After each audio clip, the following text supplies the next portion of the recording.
Hello student, कैसे हैं आप सभी। होप आप सभी अच्छे होंगे।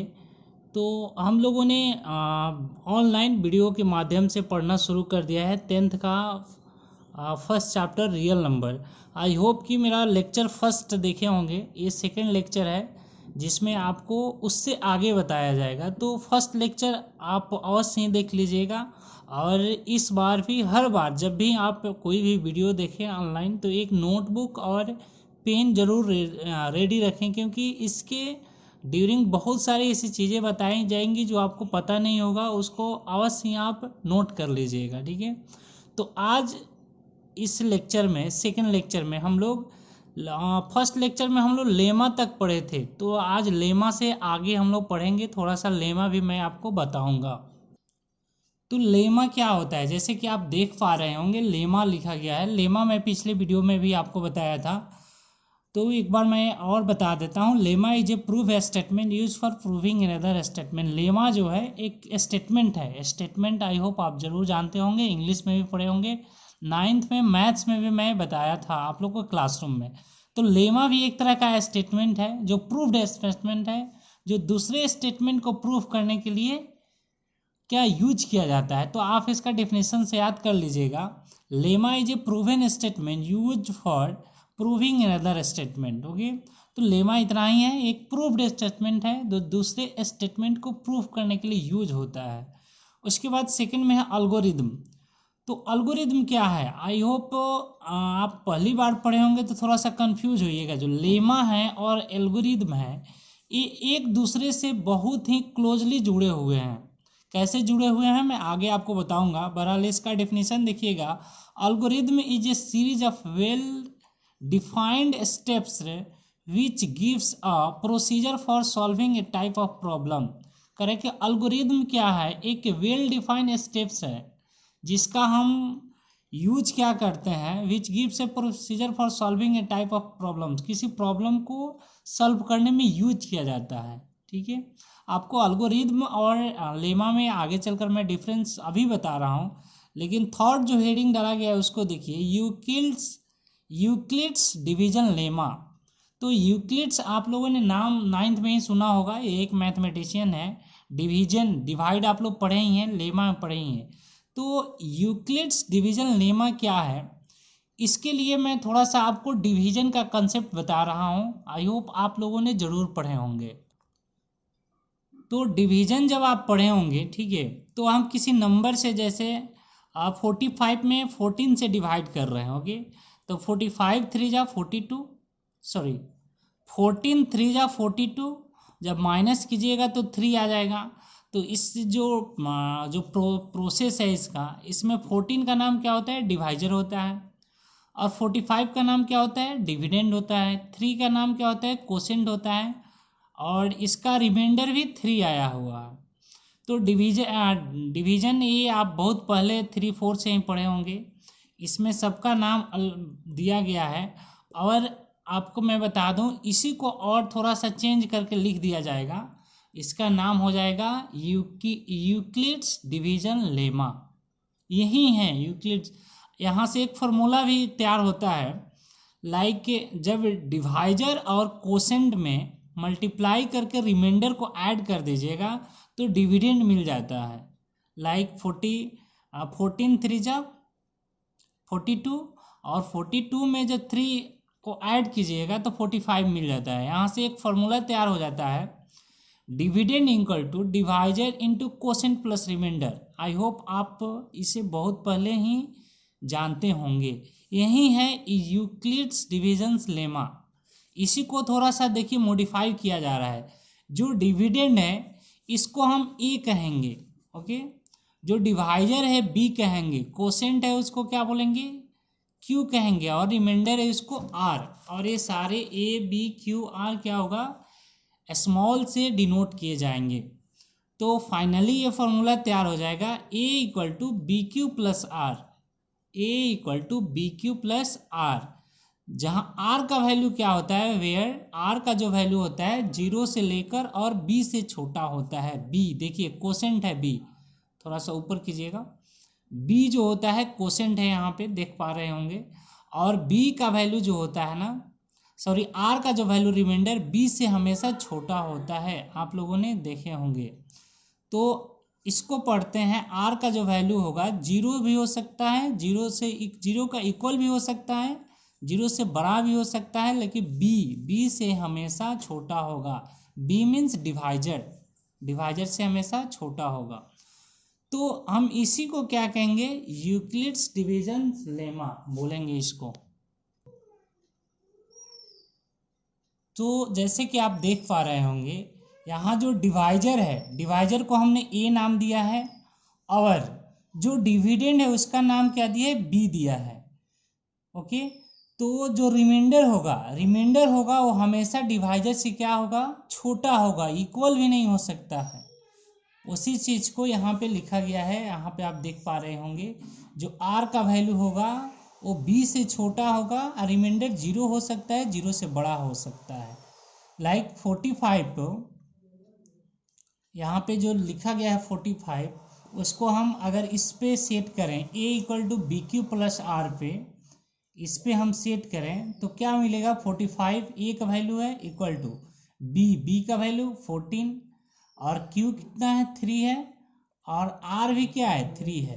तो इसी चीज को हम क्या कहेंगे, यूक्लिड्स डिवीजन लेमा कहेंगे। चलिए हम फिर अपने नेक्स्ट पेज पे चलते हैं। Euclid's division lemma. तो हम लोगों ने यूक्लिड्स डिवीजन लेमा पढ़ लिया। इसको और अच्छे वे में लिखा गया है, if a and b are two positive integers then a equal to b q plus r. ये कहाँ से आया, मैंने अभी आपको समझाया है। वेयर जो आर का वैल्यू होगा जीरो भी हो सकता है, जीरो से बड़ा होगा, बट बी से हमेशा छोटा होगा। ठीक है, इसी का नाम क्या हो जाता है, यूक्लिड्स डिवीजन लेमा। ओके, उसके बाद जो अगला हेडिंग हमने डाला है वो है यूक्लिड्स डिवीजन एल्गोरिथम। ओके, ये क्या होता है, लेमा और एल्गोरिथम दोनों एक दूसरे से क्लोजली जुड़ा हुआ है, इसलिए कभी कभी जो है बहुत लोग हैं लेमा की जगह एल्गोरिथम भी यूज करते हैं, एल्गोरिथम की जगह लेमा भी, बट इसमें माइनर डिफरेंस है। देखिए यहाँ पे बताया गया है, Euclid divisions algorithm is used for finding the highest common factor HCF of any two numbers where you use the statements of Euclid's division lemma। कह रहा है कि यूक्लिड्स डिविजन्स एल्गोरिथम जो है ये क्या है, वेल डिफाइंड स्टेप्स है, और उस स्टेप में क्या चीज़ का यूज किया जाता है, यूक्लिड्स डिवीजन लेमा का। ओके, तो ये दोनों चीज़ और जब क्वेश्चन हम सॉल्व करेंगे तो आपको क्लियर हो जाएगा। चलिए हम अब एक्सरसाइज पे चलते हैं। तो 10th का एक्सरसाइज 1.1 है, इसमें क्वेश्चन फर्स्ट कर रहा है, use Euclid's division algorithm to find HCF of. Question first में 1 2 3 क्वेश्चन है, मैं फर्स्ट बनाऊंगा, आपको सेकेंड थर्ड और इसके साथ और भी क्वेश्चन दिए जाएंगे। ठीक है, तो चलिए देखिए, यूक्लिड्स डिवीजन एल्गोरिथम का यूज करके किस तरह से इससे टू पॉजिटिव इंटीजर्स का नंबर का HCF आ रहा है। तो क्वेश्चन जब भी दिया हो तो ए का वैल्यू जो बड़ा होगा उसको कंसीडर कर लीजिएगा। जैसे मैंने लिखा है solution here, a equal to 225।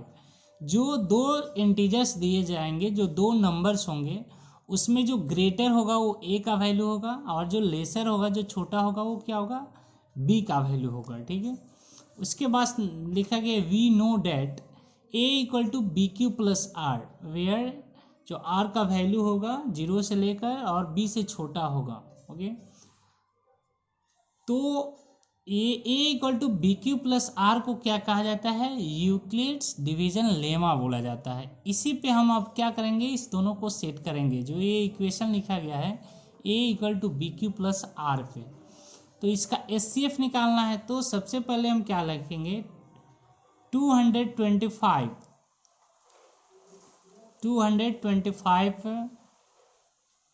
Equal to 135 into 1 plus 90। अगर इस तरह आपको डायरेक्ट नहीं समझ में आए तो इधर डिवाइड कर लीजिएगा।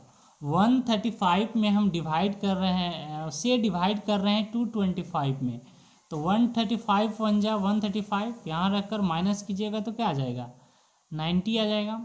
और कितने बार में 1 जा में गया है, तो 135 आपका divisor equal to 225 divisor equal to हो जाएगा 130। इस पर सेट कीजिए, बी का वैल्यू क्या है 135 है, 1 प्लस इसका रिमाइंडर कितना है 90। तो रिमाइंडर जब तक नहीं आए 0 तब तक हम डिवाइड करते रहेंगे। तो ये फर्स्ट स्टेप हो गया, ठीक है। ये क्या है फर्स्ट स्टेप, जो यूक्लिड्स डिवीजन लेमा है उसी पे हमने सेट किया है। तो ये फर्स्ट स्टेप हो गया। अब सेकेंड स्टेप में जैसे यहाँ पे जब सब्ट्रैक्ट कीजिएगा माइनस कीजिएगा तो 90 आ जाएगा। और एचसीएफ जब निकालते हैं तो यहाँ का ऊपर वाला जो डिवाइजर 135 है अब यहाँ आ जाता है, आपने सीखा ही होगा नीचे की क्लासेज में। तो अब 90 से 135 में डिवाइड करेंगे तो 91 जा 90, बिकॉज 2 जा में एक्स्ट्रा हो जाएगा। तो जब माइनस करेंगे तो क्या आ जाएगा 45 आ जाएगा। तो फिर 135 को हम लिखेंगे सेकेंड स्टेप पे 135 इक्वल टू इसमें सेट कीजिए फिर। तो b का वैल्यू क्या है 90 है तो 90 लिख दीजिए। और q का वैल्यू क्या है 1 और रिमाइंडर कितना आया है देखिए यहाँ पे 45। तो 135 इक्वल टू 90 इंटू 1 प्लस 45। अभी भी 45, ये r का वैल्यू जब तक 0 नहीं आए तब तक हम डिवाइड करते रहेंगे, ठीक है। तो फिर यहाँ पे रफ वर्क करके यहाँ पे डिवाइड कर सकते हैं 45, और ये जो 90 है यहाँ पे आ जाएगा। तो 45 टू जा 90, अब रिमाइंडर क्या आ जाएगा 0 हो जाएगा। तो ये लास्ट स्टेप था इसका, ओके।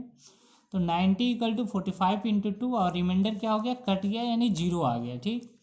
तो यहाँ पे क्या हो जाता है ख़त्म हो जाता है। तो हमने ये फर्स्ट स्टेप किया, सेकेंड स्टेप किया और थर्ड स्टेप किया। ये सब क्या है यूक्लिड्स डिवीजन लेमा है। और जब इसी में एक से अधिक स्टेप्स हो जाते हैं तो यही क्या हो जाता है एल्गोरिथम हो जाता है, समझिएगा। ये भी यूक्लिड डिवीजन्स लेमा है, ये भी लेमा है, ये भी लेमा है, बट इसमें क्या है स्टेप बहुत सारा हो गया तो इसी का नाम क्या हो जाता है एल्गोरिथम हो जाता है। जैसे एल्गोरिथम में हमने बताया था कि वेल डिफाइंड स्टेप्स है, तो जो ये लास्ट स्टेप्स हैं इसको बीच में नहीं कर सकते हैं या फर्स्ट में नहीं कर सकते हैं, फर्स्ट को लास्ट में नहीं कर सकते हैं, मीन्स ये सब क्या है वेल डिफाइंड है। तो एचसीएफ आप निकालते होंगे तो जैसे रिमाइंडर 0 आता होगा तो यही क्या होता होगा 45 एचसीएफ होता होगा। तो इसमें भी हम यही लिखेंगे hence HCF of 135 and 225 equal to 45। ये आपका आंसर हो जाएगा, ओके। तो अगर इस तरह आपको कॉम्प्लिकेटेड लगे तो इस तरह आप कर लीजिएगा फिर, और इसमें क्या कीजिएगा वैल्यू रखकर सेट कर दीजिएगा, इजीली बन जाता है। आपका जो होमवर्क होगा आप देखिए बुक में यहाँ पे दिया गया है, सॉरी यहाँ पे देखिए जो होमवर्क दिया गया है इसमें मैंने फर्स्ट बना दिया, सेकंड आप बनाइएगा और थर्ड आप बनाइएगा, ठीक है। अगर आपके पास बुक नहीं हो तो हमने इसको लिख दिया है इसी पेज पे, यहाँ पे होमवर्क लिखा गया है। यहाँ पे first question, second, third, fourth. अगर बुक नहीं हो तो आंसर मैंने अपोजिट डायरेक्शन में लिखा है, यहाँ पे आप यहाँ से मैच कर लीजिएगा। आई होप कि ये जो मेथड्स है आपको समझ में आया होगा। हम फिर मिलेंगे अगले वीडियो में, तब तक के लिए धन्यवाद।